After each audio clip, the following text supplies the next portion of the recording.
आमे माने शारीरिक संपर्क रखिबा किंतु बाहागर परे पुओ जदि आपनको कन्विंस करछि आपण कन्विंस होउचंती काई पछे आपण सिंदूर चूड़ी न पिनंतु किंतु स्वामी को सेही रेस्पेक्ट सेही भल पाइबा और ऑनेस्टी रे रहंतु। देखो कहार पर्सनाल मैटर तो आम जानीपारे बहुत जन बाहर शाढ़ी चूड़ी पिंधिकी भी देखे होने आम खुशी अच्छू इंस्टाग्राम कि सोशल मीडिया थ्रू रे किंतु असल हुए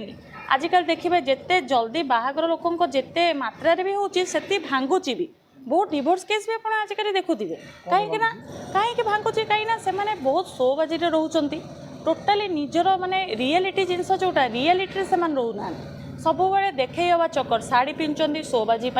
सिंदूर लगुंट शोबाजी से जिनसटा मुझे कहली आपड़ सिंदूर न पिंधुंट पचार न पिंधतु कि शोबाजी करके पिंधिकी जाकि आउ का सहित जाइना कथबार्ता हवा कि बंधुत्व जाकि अलग पुरुष सहित रखा करके बाहर देखा आम शाढ़ी चूड़ी सिंदूर पिंधु तार किसी पॉइंट बने ना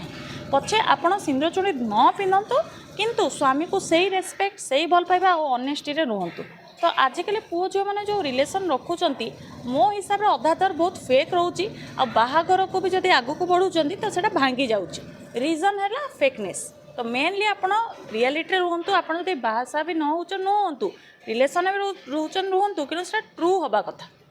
यहाँ सत कथा ये ना झीर भूल ना पुओर भूल मो कहता दी जन माइंडसेट और संस्कार भल संस्कार पाई ना कहीं गोटे पुओ को भी आजिकल कहते एमती है पुओर दोष कि मो मानिया कथा पुओर जी दोष झीर भी दोष पुओ जदि आपको कन्विंस कर कन्विंस होती कहीं आपण तांको कहवा कथा ना ना नहीं मोर यू इंटरेस्ट नहीं आमे माने शारीरिक संपर्क रखा किंतु बाहागर परे आ जदि आम रखुचे भी ताले आम बाहा कथा ना टाइम पास जिनस आजिकल बहुत चलती आप रिलेशनशिप तो नहीं सिचुएशनशिप आउ कौन कौन शिप आप समस्ते जानुवे तो मो कह कथा ये सब जिनस एंटरटेन जे कर से निज लाइफ बर्बाद हम प्लस लाइफ बर्बाद कर निज माँ बापा इज्जत पकड़ मेन जिनस माँ बापा जब झील हो पुओ हो दी जन को संस्कार देकिना केते कष्ट बढ़ाऊँच यदि से एमती सब करेंगे तो तांकर ही मेनली इज्जत जीव प्लस छुआ मान लाइफ भी बर्बाद हो।